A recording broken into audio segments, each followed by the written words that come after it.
Hello, welcome back to the series of lectures on Meyer theory with course code MMTC 202.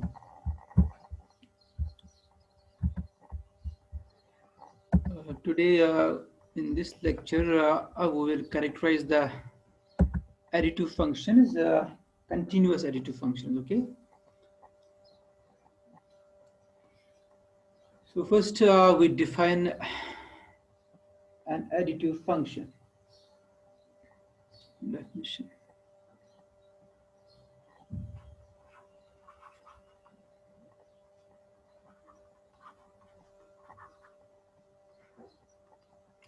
A function f from R to R is a real line, is uh, is said to be is said to be is said to be an additive function. An additive function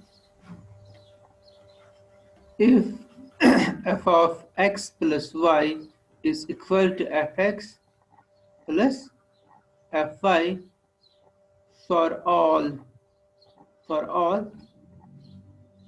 x comma y belongs to R real line. F of x plus y is equal to fx plus fy, then we say this function is an additive function. Next, we have a theorem for this additive function. If f from R to R is an additive function, if this is an additive function,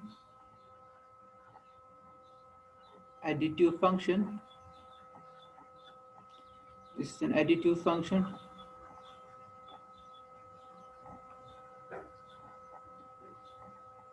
and is continuous at 0 and is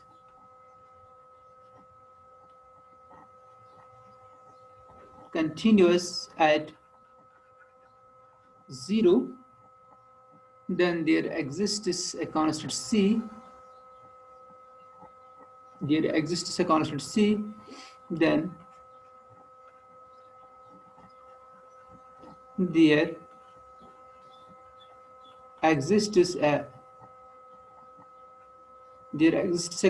c such that f of x is equal to c times x. Okay? So every such function is of this type, f of x equal to c times x. Proof. Now, since f is additive, since f is additive,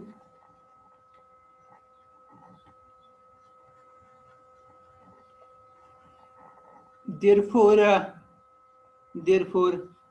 f of 0, which is equal to f of 0 plus 0, and that is same as f of 0 plus f of 0. So f of 0 is same as f of 0 plus f of 0, which implies this, here you can write it 0 plus f of 0, okay, because 0 plus f of 0 is f of 0. So this implies 0 plus f of 0 is equal to f of 0 plus f of 0. This implies f of 0 is equal to 0. So for additive function, additive function maps 0 onto 0. F of 0 is equal to 0. Okay.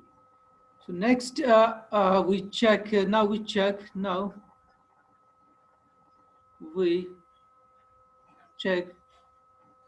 f of minus x is equal to f of x. We have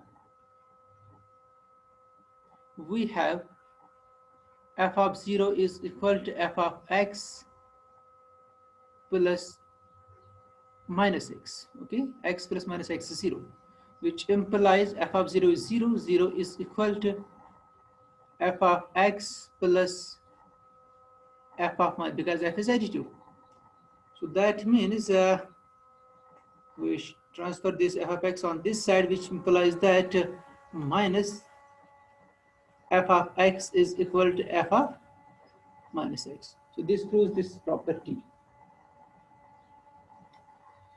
Next, we show that next we verify that next we verify that f of r x is equal to r times x for every rational number r, for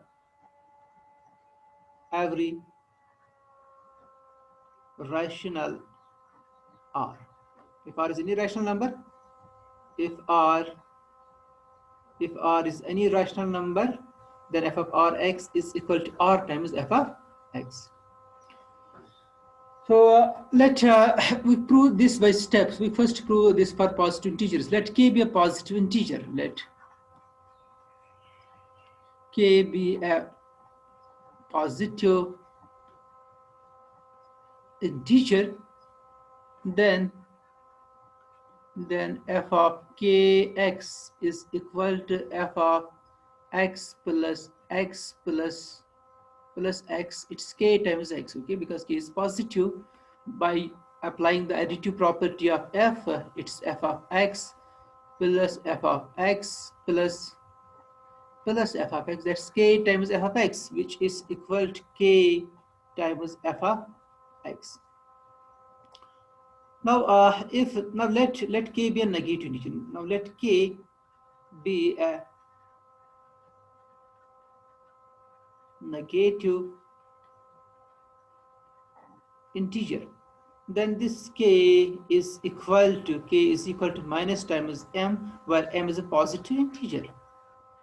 Where m is a positive, integer. So now we try to show that f of kx is equal to k times f of x for this negative integer also. Now f of kx,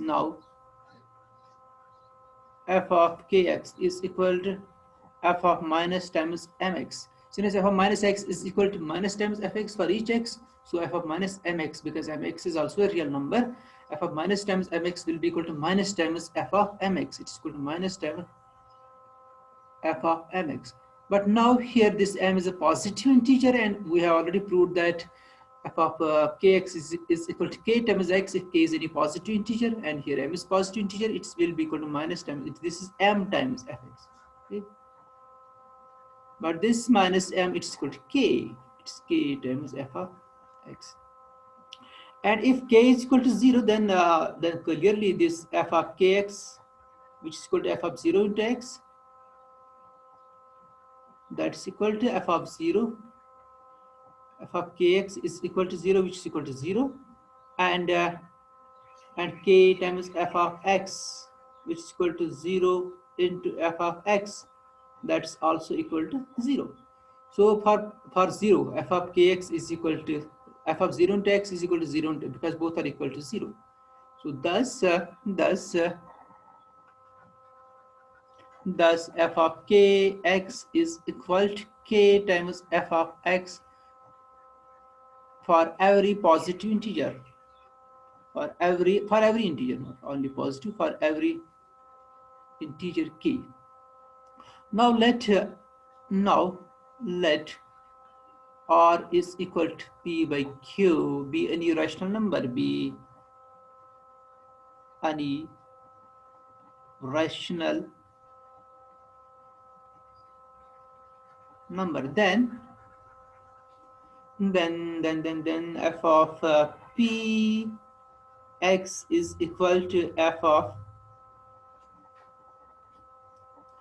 p by q into q x. Okay, now this one it's equal to f of px equal to p times f of x, it's equal to q times this p by q into x, again a real number, and f of integer times real number is equal to integer times f of number, so it's equal to q times f of p by q x. Okay, so this means this implies f of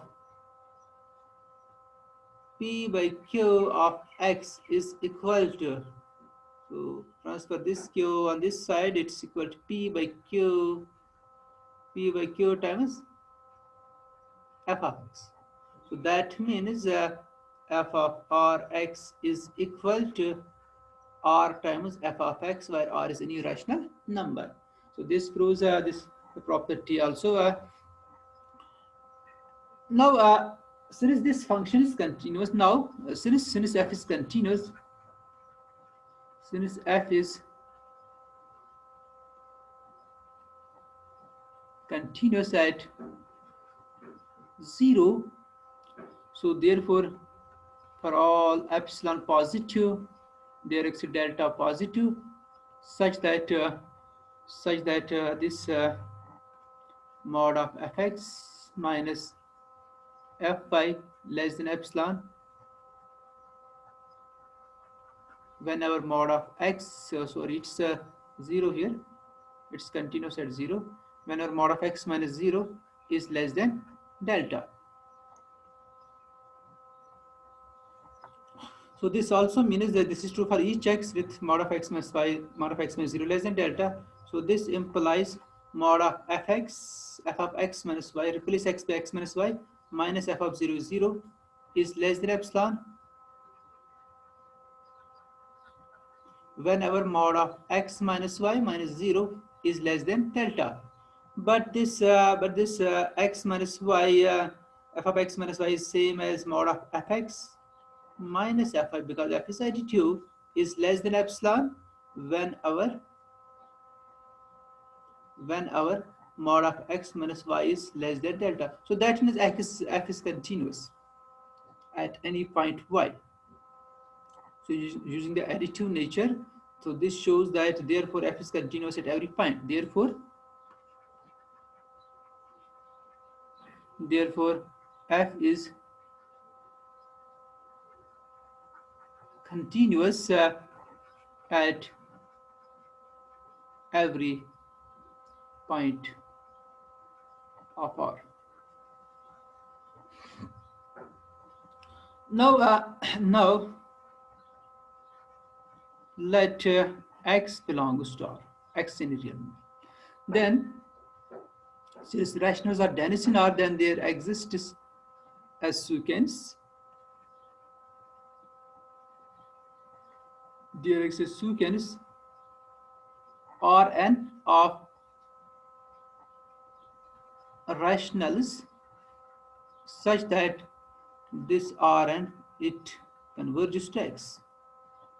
So which implies f of Rn converges to f of x, because this f is continuous at x. So in other words, we can write this as this implies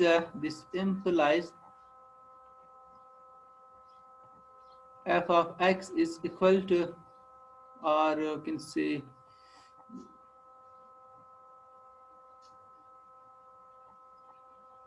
so this implies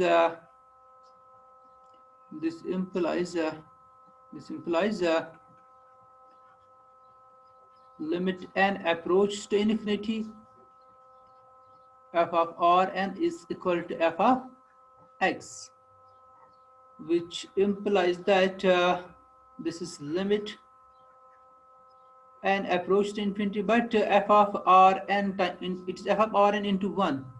But we know that f of r into x is equal to r times f of x if r is a rational number, and here Rn's are rational numbers, so it's Rn times f of 1 is equal to f of x. But limit n approaches to infinity Rn, it's equal to x, so it's x times f of 1, which is equal to f of x. So take this f of 1 it's a constant number, it's c, so which implies this f of x is equal to c times x, where this c is equal to f of 1 is a constant, So this proves the theorem. So next we extend this theorem on Rn. So let's write down the statement for Rn. So let f from Rn to R. This function is continuous at 0, is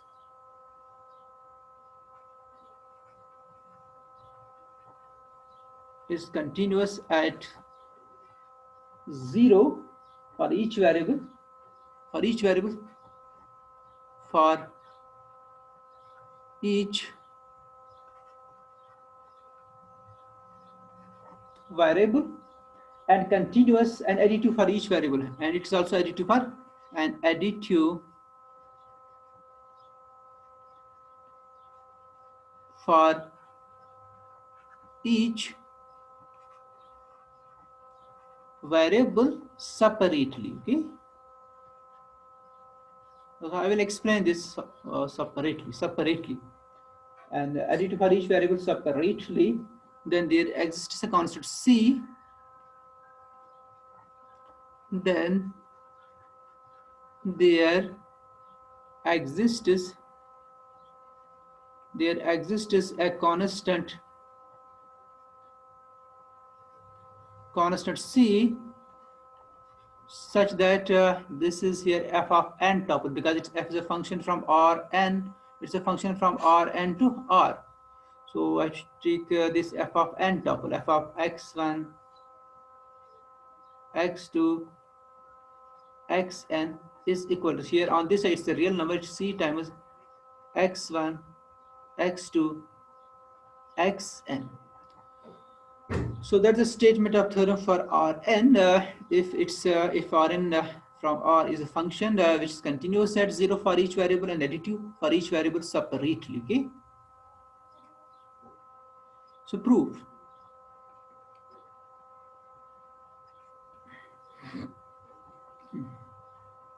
Now here f is additive. F is additive since f is additive. F is additive at each variable separately here. F is additive for each variable. F is additive for each variable separately. F is additive for each variable, okay? For each variable separately. So therefore this we have this f of x1, so on up to at the ith stage. I will break this this ith find xi. I will write this as yi plus zi, and then I will write xi plus 1 xn. Additive in each variable separately means I can break each find separately. Okay, so I will write this as it's f of x1, so on up to, then I will write this as yi, then xi plus 1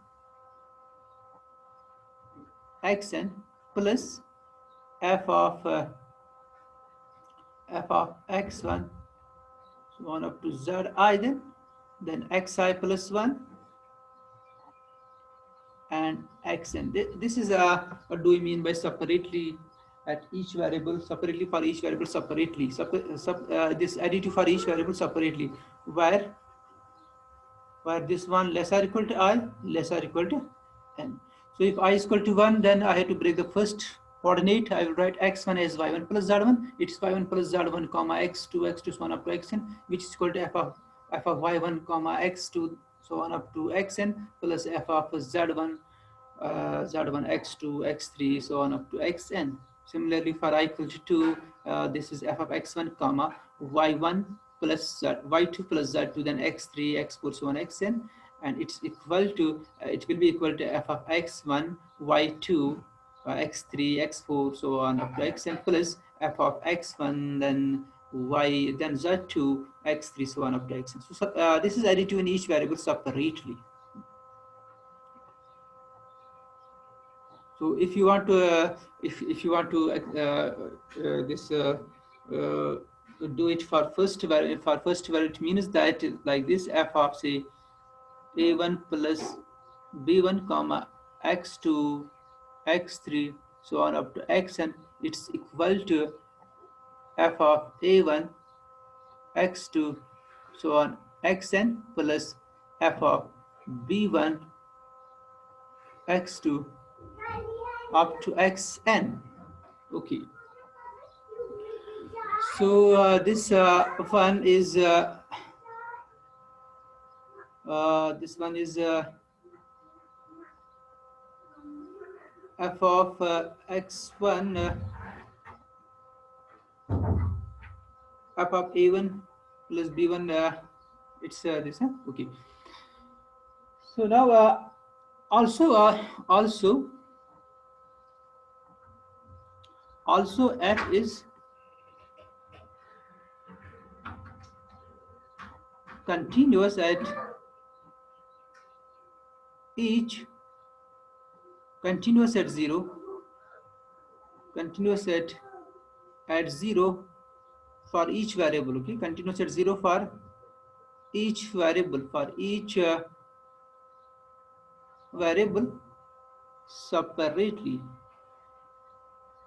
So that is if I choose any variable here, say kth variable, that means limit k approach to limit xk, sorry, approach to 0, f of x1 x2 so on up to xk, then xk plus 1, then we have xn. It's equal to f of x1 x2. This kth coordinate will be equal to 0 because xk it is continuous at 0 in the each variable separately, which is 0, then xk plus 1 xn. Okay, so this is from continuity. Now since it's additive in each variable, since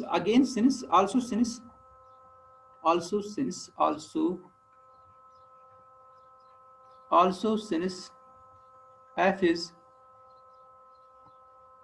as in the previous theorem, also since f is additive for each variable separately,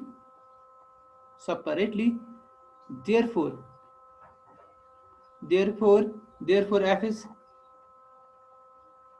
continuous on R, on every point for each variable separately, for each for each variable separately, for each variable separately, for each variable separately. Okay. Also now this one. Now we'll try to find this one, f of x1 x2 so I suppose there is 0 in one of the coordinate is 0 and rest may be non-zero, xn. So this is equal to f of x1. I can write this 0 is 0 plus 0, then rest or as it is. Now apply the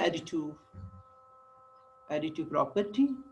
It is 0, then xn plus f of x1, then 0, then xn. Okay, so f of x1 x2 0 xn is equal to f of x1 x2 0 plus 0 up to xn, then it's equal to f of x1 x2 0. So you can see this on this side it's actually 0 plus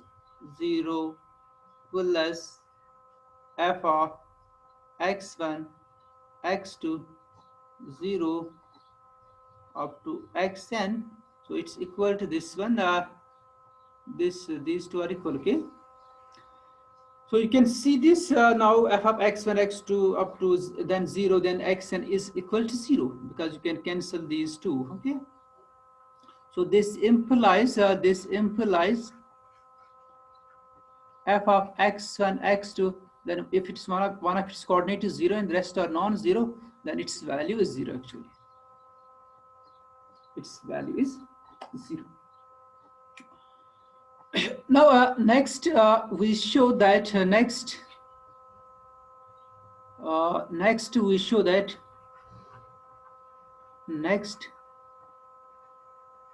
we show that say f of r1, x1, x2 so on up to xn is equal to r1 times f of x1, x2 so on up to xn, where r1 is a rational number, where r1 is rational.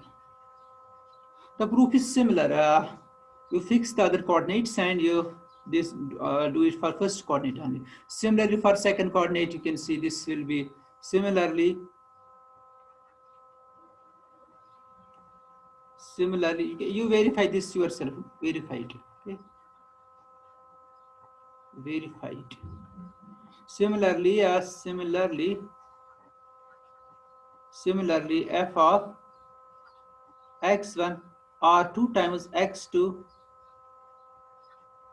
xn is equal to r2 times f of x1 x2 xn, where this r2 is a rational number, where r2 is a rational number, where r2 is rational,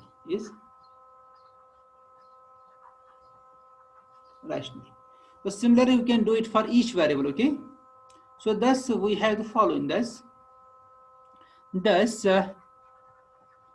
this hold. Thus f of r1 x1 r2 x2 so on rn xn, it's equal to first we apply it for the first variable, it will be r1 times f of x1 r2 x2 so on, then for second variable, and finally we do it for nth variable, so it will be equal to r1 r2 the product. Okay, rn f of x1 x2 so on up to xn.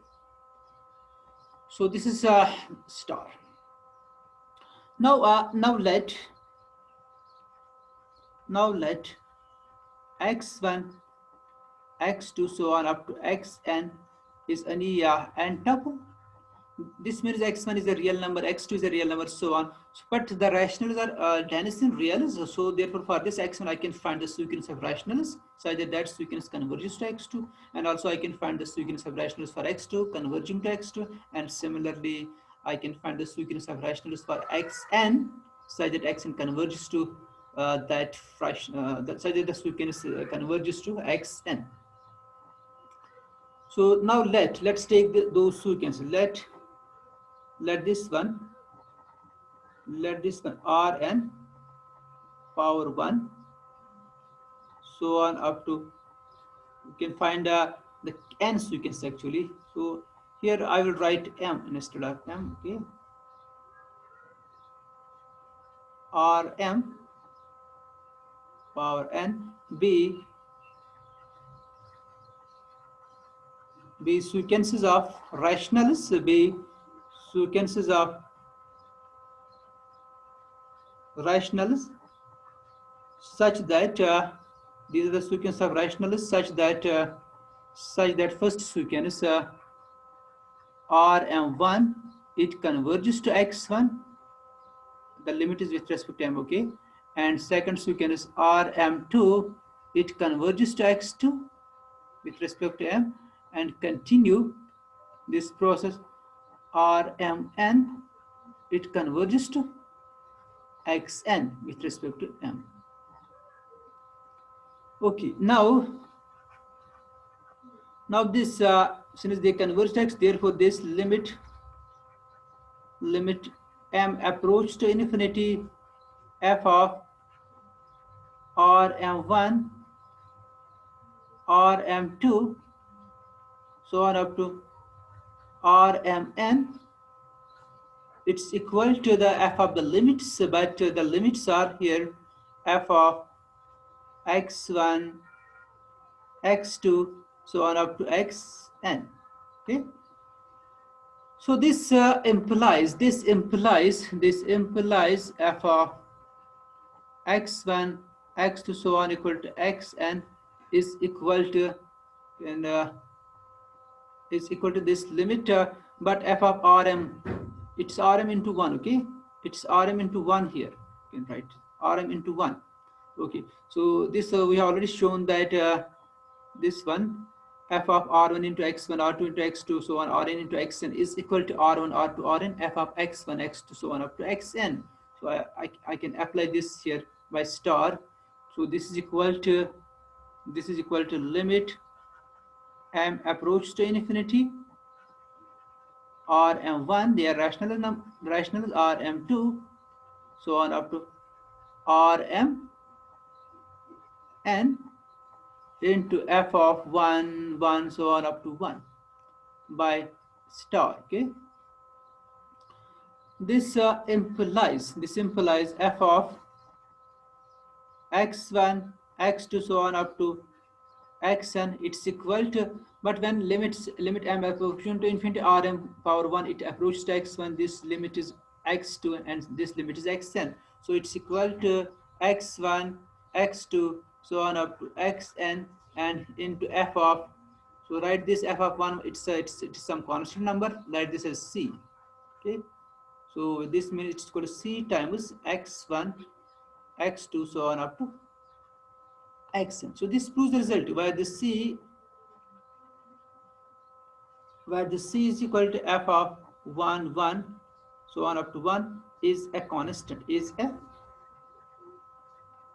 a constant. So that proves this theorem completely. Okay. So the next theorem, which is very important, and I will state this theorem only here, which states that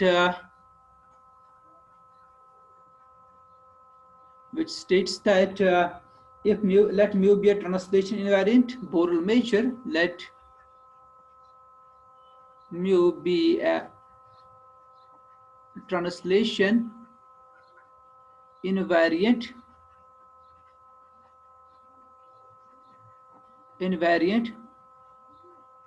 Borel measure, let mu be a translation invariant Borel measure on Rn. Lebesgue measure is Borel measure on Rn. Lebesgue measure is translation invariant, also Borel measure on Rn. But if mu is any any other measure which is translation invariant and Borel measure, then this mu is the same as lambda actually. Then mu is scalar times lambda.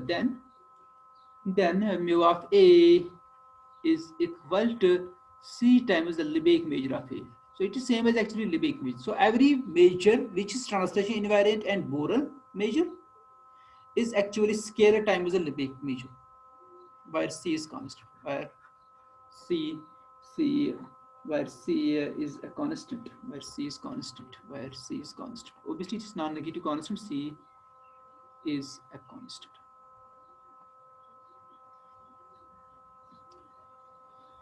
Okay, we will use this previous theorem that this additive function from Rn to R is of the type that we have already proved.